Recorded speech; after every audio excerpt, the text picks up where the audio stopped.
Hola,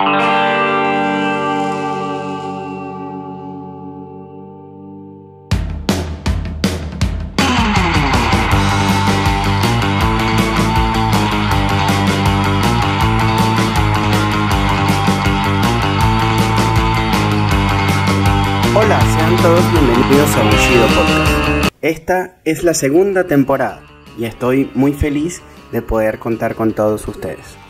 Lo que van a escuchar a continuación es una entrevista en el marco del primer seminario de Aikido Ryu que celebramos en Santiago de Chile. Está cortada, no está desde el principio y al final tiene algunos problemas de audio. Pero la verdad es que por tratarse de un entrevistado tan importante para mí en lo particular y con un testimonio tan hermoso, pienso que sobreponerse a las fallas técnicas y a escuchar lo que tiene que decir va a ser de mucho provecho para todos nosotros. Hoy, después de 2 años, la escuché y la recordaba como una entrevista amena, rica en conocimiento, y 2 años después sigo pensando que es un testimonio digno de ser compartido. Por eso, hoy, cuando le damos inicio a la segunda temporada de Bushido Podcast, quiero compartirles esta entrevista que le hice al sensei Fernando Martínez en el año 2023. Muchísimas gracias por escucharnos y espero que sea muy grata la entrevista para ustedes. Y en toda Latinoamérica se está empezando a dar una interacción muy interesante entre las diferentes escuelas de Aikido.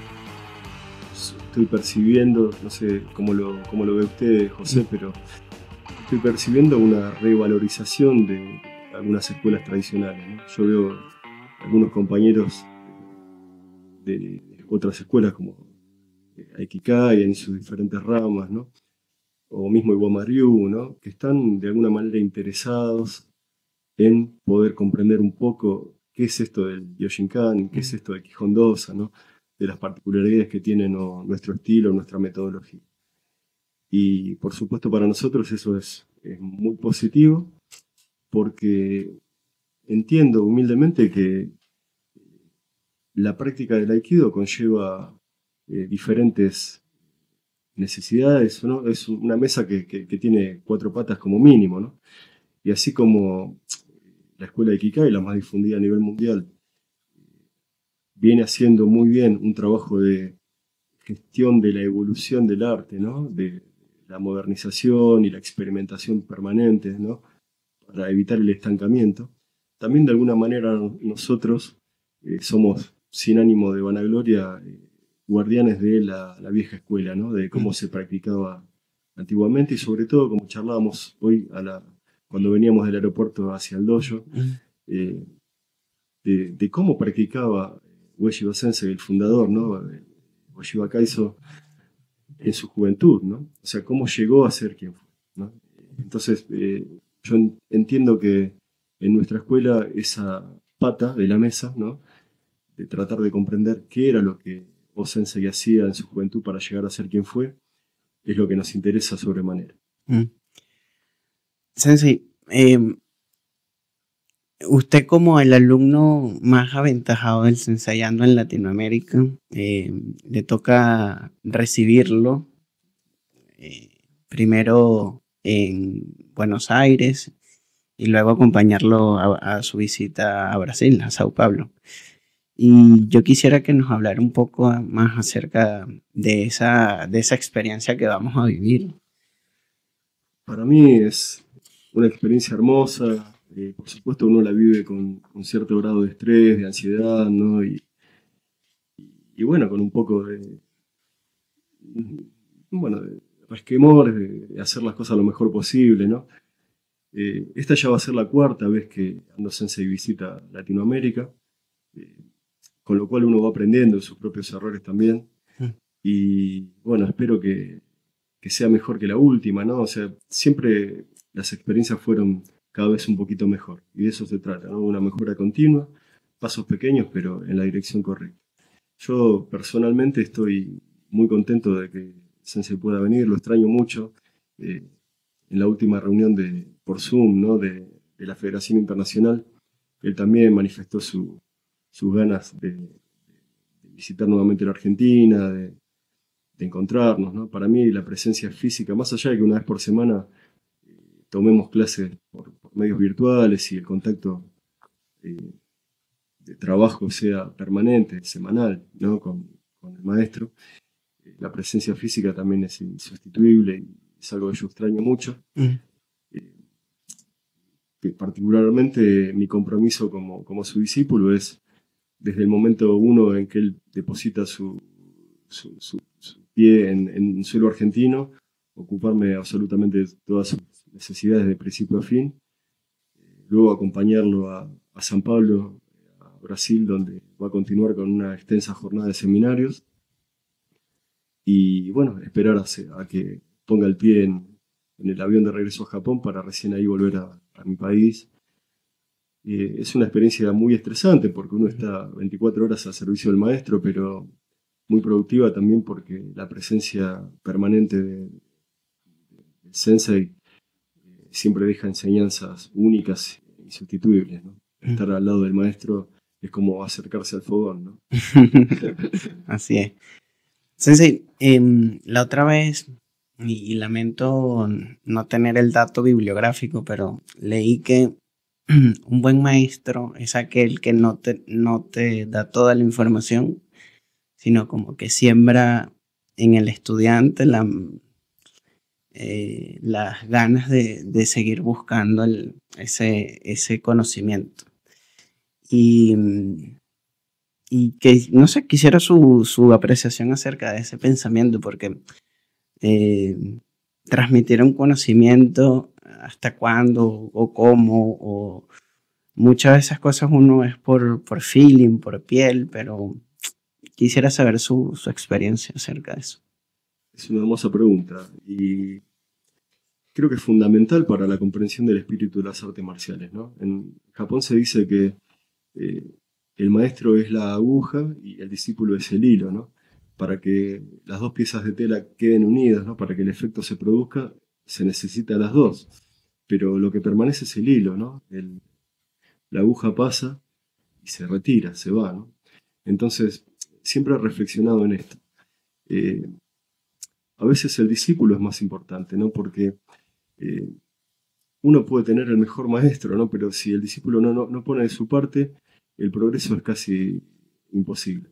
Sin embargo, un buen discípulo, aún con un maestro mediocre como el que les toca a mis alumnos, probablemente puedan avanzar un poco más, ¿no? Porque siempre depende más del alumno. Ahora, esto que usted mencionaba acerca de cómo transmitir ese conocimiento, también es muy interesante. Yo creo que se produce esa conexión, ¿no? Entre maestro y discípulo que es irreemplazable. Es una relación muy especial también, porque muchas veces uno cree que la cercanía o generar un vínculo de amistad con el maestro hace que uno se acerque más, pero en realidad a veces lo discuto con mis alumnos o se los planteo. A mí me encantaría poder ser amigo de muchos de mis alumnos, pero si me ganaran como amigo me perderían como maestro, ¿no? Y yo creo que la relación del maestro es mucho más valioso que un amigo, ¿no? En ese sentido, a veces es difícil de comprender esa relación y el modo de transmisión. Disculpe, ¿por qué cree que esas son dos cosas que están contrapuestas en sí? Porque demasiada cercanía a veces hace que las cosas se confundan o, digamos, la autoridad en este sentido, ¿no? O una figura a la cual uno le otorga la autoridad, ¿no? O sea, la autoridad en el sentido agustiniano, ¿no? Cuando uno le otorga a otra persona un poder, pero genuino, ¿no? No es por imposición, ¿no? Y tiene que ver con la primera parte de su pregunta también esto, ¿no? Cuando uno le otorga a otra persona esa autoridad por cariño, por afecto, por respeto humano, ¿no? Primero como persona y luego como profesional, como técnico, como budoka en este caso, bueno, hay un espacio, ¿no? Hay un espacio y ese espacio es necesario consagrarlo y mantenerlo, porque si no, la transmisión no se produce del mismo modo, ¿no? Y bueno, respecto de la primera parte de su pregunta de cuánto transmitir, cómo transmitir, ¿no? Yo creo que ahí está en la sensibilidad del maestro poder darle al alumno aquello que el alumno está preparado para digerir, ¿no? Porque si usted puede comer solo un plato de pasta, ¿no? Y yo le sirvo 5, probablemente termine vomitando, ¿no? A veces me pasa con mi hija también, ¿no? Es como cuando uno quiere ser amigo de sus hijos, ¿no? Y en realidad mi hija no necesita un amigo, tiene sus amigos en la escuela, ella necesita un padre, ¿no? Lo mismo ocurre entre la relación de maestro y discípulo, entiendo yo, ¿no? Que los roles son importantes y volviendo a la primera parte de la pregunta, me parece que un buen maestro, por lo menos lo que yo siento cuando está dando sensei cerca, es muchas ganas de practicar, ¿no? Una gran inspiración, un gran... a veces el maestro no explica demasiado ni no es una fuente de información nada más, sino que simplemente uno observa sus conductas, cómo procede, cómo vive, cómo camina, cómo respira, cómo trabaja, cómo practica, ¿no? Porque la práctica como parte de la vida, ¿no? Yoda Sensei siempre caligrafía Aiki Soku Seikatsu, ¿no? La verdadera práctica, el verdadero Aiki, es la vida cotidiana, él decía, ¿no? Y yo creo que la práctica es eso, ¿no? No puede quedar encerrada entre cuatro paredes. Entonces, un buen maestro no solamente es aquel que me va a transmitir la técnica, por supuesto que es indispensable que eso ocurra, pero lo que primero debe ocurrir antes es que me inspire, ¿no? Porque no es una figura que me inspira un respeto más cercano al temor reverencial, digamos, ¿no? Sino que uno, cuando está cerca de un verdadero maestro, lo que siente, como decía, muchas ganas de seguir aprendiendo, muchas ganas de practicar, mucha inspiración. Tal vez lo que en una organización empresarial, ¿no? O de otro tipo diferencia al jefe del líder, ¿no? Porque un jefe a veces es jefe porque tiene un cargo, por una imposición, ¿no?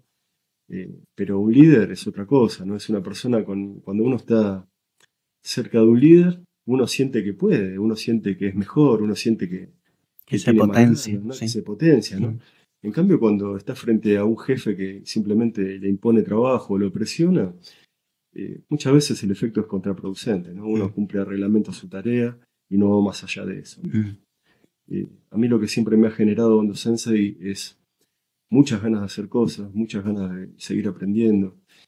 Y como más de una vez me ha enseñado, ¿no? Cuando un alumno entrega 100% de sí, recibe 200%, ¿no? Recibe algo que no existe, que va más allá de la lógica.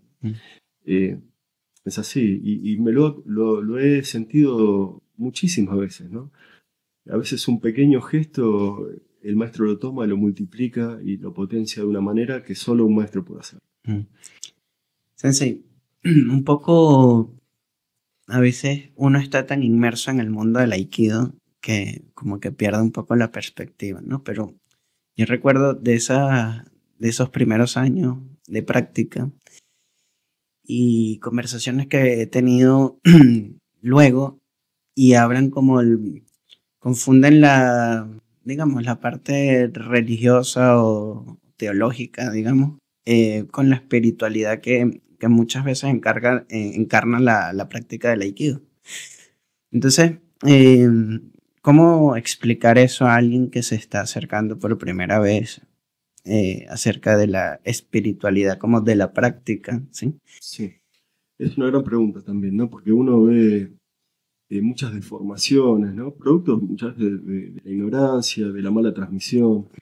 Por eso es tan importante la cercanía con un maestro, con una fuente original, ¿no? Sin ir más lejos, ¿no? Esto que creo que va a resultar algo interesante para muchos aikidokas, incluso avanzados, ¿no? Porque es una de las últimas grandes correcciones que creo que recibí de mi maestro, ¿no? Hace poco estábamos estudiando algunos movimientos del maestro Yoda, ¿no? Del maestro, de mi maestro.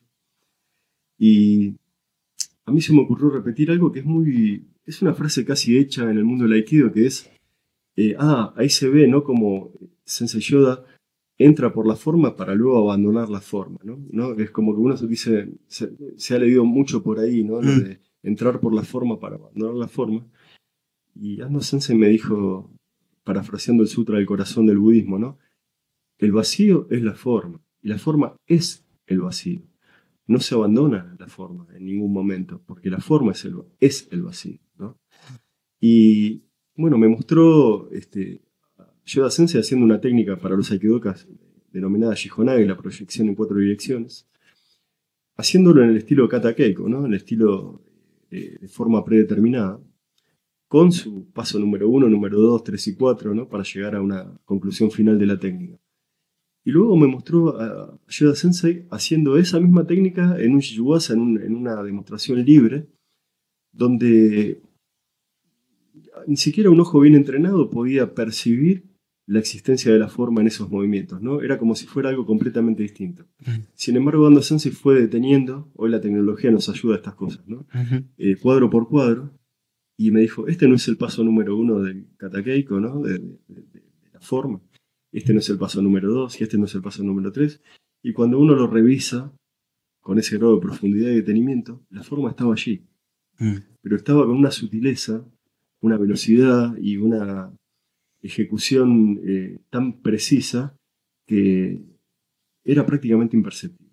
Que era un poco, disculpe que era un poco lo que trataba de hacer O-Sensei cuando daba esas exhibiciones en Kino Nagare. Claro, porque en ese caso era como si uno lo transportara a la música, sería como una improvisación de free jazz, ¿no? Una cosa por el estilo, ¿no?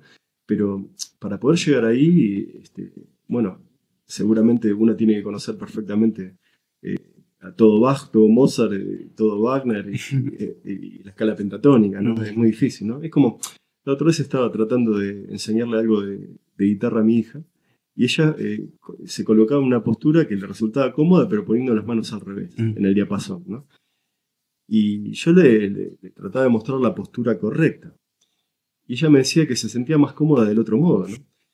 Y claro, así es, ¿no? Cuando uno va a hacer una ejecución primaria, probablemente la postura no sea tan importante, probablemente uno pueda tocar como le parezca a uno, ¿no?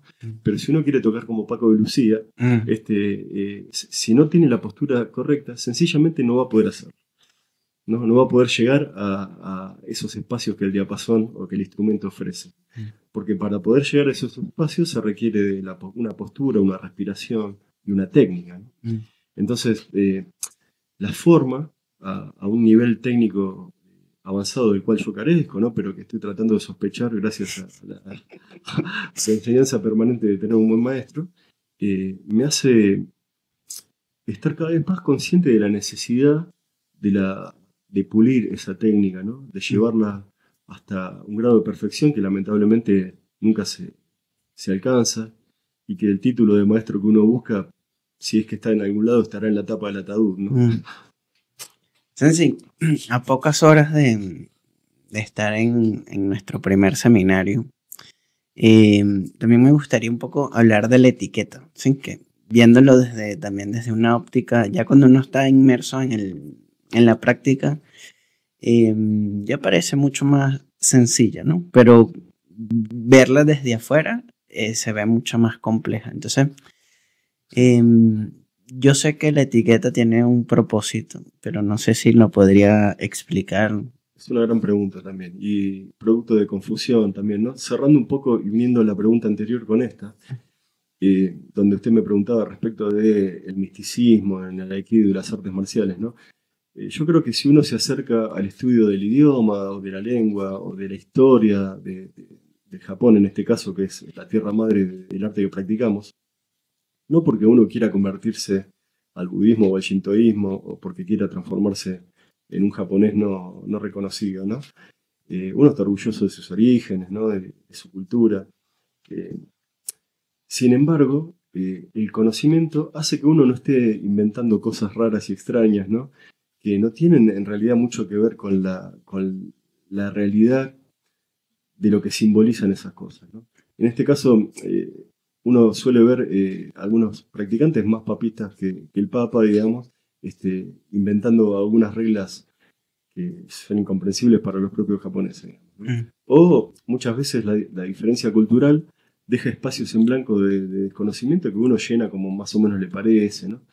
Y eso conduce a mucho error, ¿no? A mucha mala interpretación, a mucho error, y es necesario acercarse, ¿no? Por ejemplo, nosotros en la escuela todos los años festejamos el Kagami Biraki, ¿no? Que es una fiesta ajena a nuestra cultura. Pero hacer un esfuerzo para conocer la cultura madre del país donde se practica el arte que amamos, no nos va a transformar en japoneses, pero nos hace comprender un montón de cosas, incluso las técnicas, ¿no? Uno las comprende de una manera distinta sabiendo de dónde vienen, su origen histórico, cultural, sociológico. Y respecto de la etiqueta, la etiqueta, bueno, en el campo de batalla, hace varios siglos atrás, simplemente era la diferencia entre sobrevivir o no, ¿no? Porque sencillamente era cometer un error, era perder la vida, ¿no? Y Yoda Sensei también gustaba de decir Aikido Ichiban Budo, ¿no? Como recordando que antes que nada es un arte marcial, ¿no? Que viene de allí, nuestro origen histórico viene de allí, ¿no? Y como tal, hay elementos del combate que tienen que estar presentes en la práctica. No estoy hablando de aplicar violentamente las técnicas o de poner cara de malo cuando se las ejecutan, sino que la parte más marcial se entrena justamente a partir de la etiqueta. Porque la etiqueta me da y me entrena en los 3 pilares de la defensa, que palabras más, palabras menos, depende de cómo uno esté formado o dónde esté formado, pero hay 3 pilares, ¿no? Que uno es la alerta temprana. Uno no se puede defender de aquello que no percibió todavía, ¿no? Uno tiene que darse cuenta de lo que va a pasar antes de que ocurra.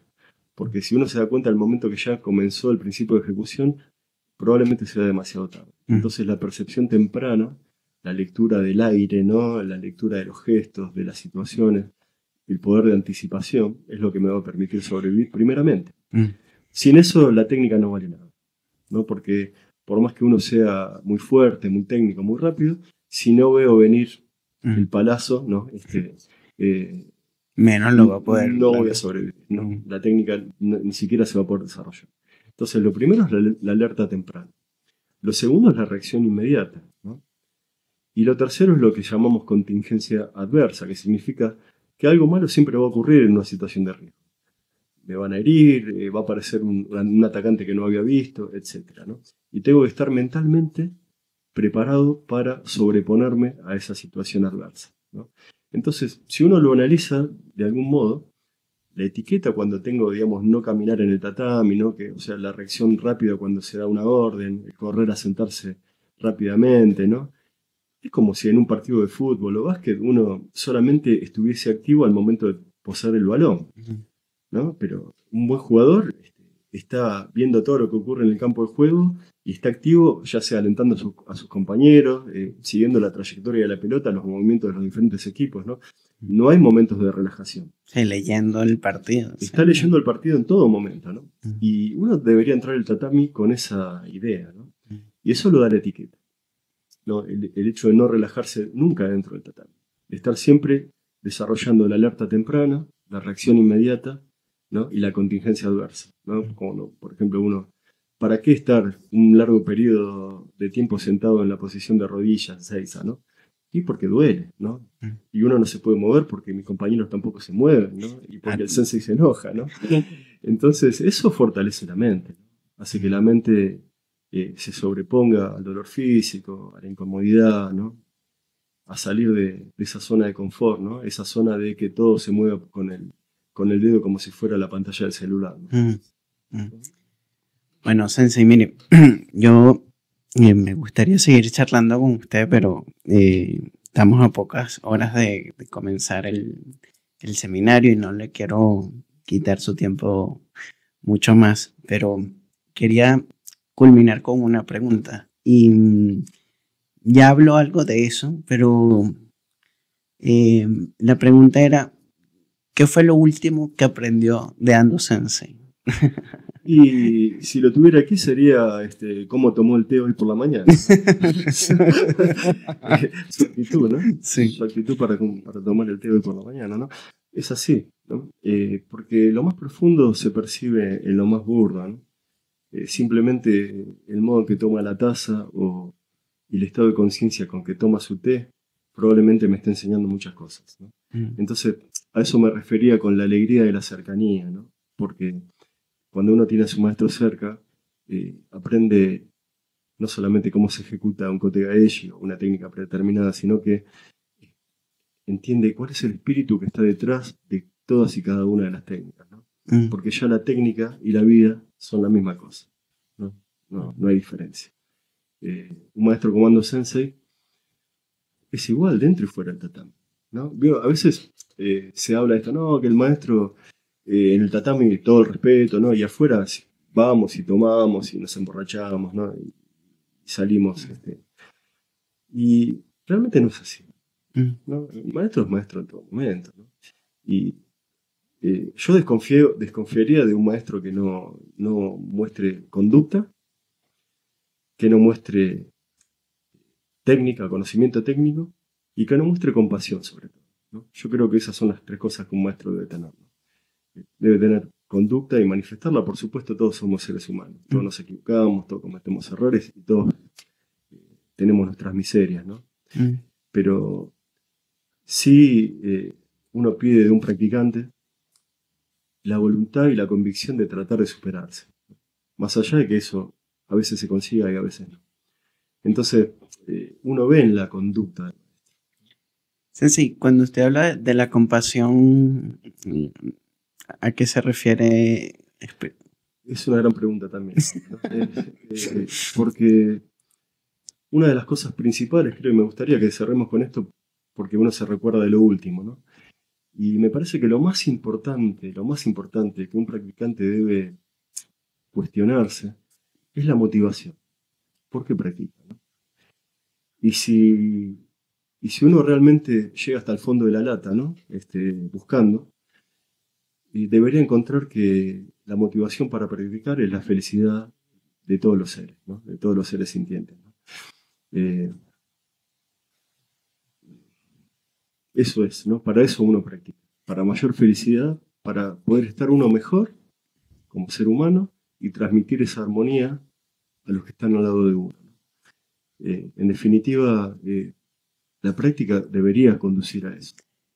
Sí, y eso no es más que un destino, no es algo que va mutando con los años. O sea, me refiero, lo que te llevó a practicar hoy no es lo mismo que te puede, lo que te motiva 25 años después, ¿no? Claro que sí, creo que todos. Yo empecé a practicar muy chico y lo que quería hacer era cómo aprender lo más rápido posible a pegarle a mis compañeros de clase, digamos, ¿no? Para defenderme, ¿no? O para imponerme, o para... Es así. Creo que la mayoría de los que entramos a las artes marciales, no todos, ¿no? Pero los que lo hacemos en la juventud, por ahí personas que ya comienzan a practicar a cierta edad, buscan la salud física o desestresarse o tener una actividad social. Pero bueno, los que empezamos desde muy jóvenes, creo que un gran porcentaje lo hicimos para aprender a pelear, digamos, ¿no? Y la paradoja es que el verdadero Budo va generando en el espíritu y en la conciencia de esa persona conciencia de esa ignorancia, ¿no? De esa estupidez, ¿no? Y finalmente uno entiende que estamos practicando un Do. Un Do significa un camino, ya no un jutsu, que es un combate. Afortunadamente ya no estamos en el medio de donde tenemos que salir con una espada en la mano a cortar cabezas, digamos, ¿no? Y uno entiende que la práctica, en definitiva, del Do, ¿no? Cuando esa violencia ya no fue necesaria, ¿no? Porque dos componentes son distintos, ¿no? Uno a veces confunde la agresividad intrínseca y natural del ser humano con la violencia que se ejerce conscientemente, ¿no? Entonces, el Budo es un medio habilidoso para transmutar la agresividad propia del corazón humano en combustible espiritual. Eso es lo que nos proponemos. Reformular esa libido, no sé, ¿no? Por decirlo en términos psicológicos, ¿no? Y que ese combustible, ¿no? No sea para destruir o para lastimar a otros seres humanos, sino que sea para mayor felicidad de los seres humanos. Entonces, yo personalmente, antes y después de cada práctica, me replanteo el tema de la motivación, ¿no? Entonces, es un consejo que me permito dar, aunque no esté en condición de aconsejar, ¿no? Pero sí de transmitir mi experiencia. Yo trato de pensar, ¿no? Que siempre antes de cada práctica que puedan todos los seres tener la felicidad y las causas de la felicidad. Puedan ellos estar libres de sufrimiento y de las causas del sufrimiento. Puedan ellos nunca separarse de la felicidad sin sufrimiento. Y puedan ellos encontrar la ecuanimidad, libres de parcialidad, de apego y de aversión. ¿No? Eso me propongo antes de entrar al tatami.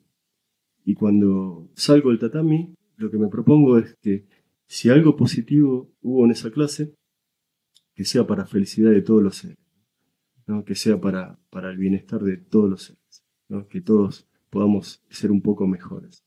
Y que ese mérito, si es que hay alguno, sea para todos los seres sintientes, ¿no? Eso también es muy importante, ¿no? Lo que se llama el compartir el mérito si es que uno genera alguno, ¿no? Esto es de raigambre budista, ¿no? En el budismo el bodhisattva es aquel que hace el voto, ¿no? De no entrar a nirvana, o sea, no iluminarse hasta tanto no haya ayudado a iluminarse a todo el resto de los seres. Y eso creo que ese voto que hace el bodhisattva, ¿no? En términos cristianos sería no entrar al paraíso hasta que no hayan entrado todos los demás hermanos, ¿no? Yo creo que es un voto que tiene una cercanía muy profunda con el verdadero espíritu del Buda y con lo que el maestro West entiendo que de verdad, muchísimas gracias por tu tiempo. Muchísimas gracias por tu visita.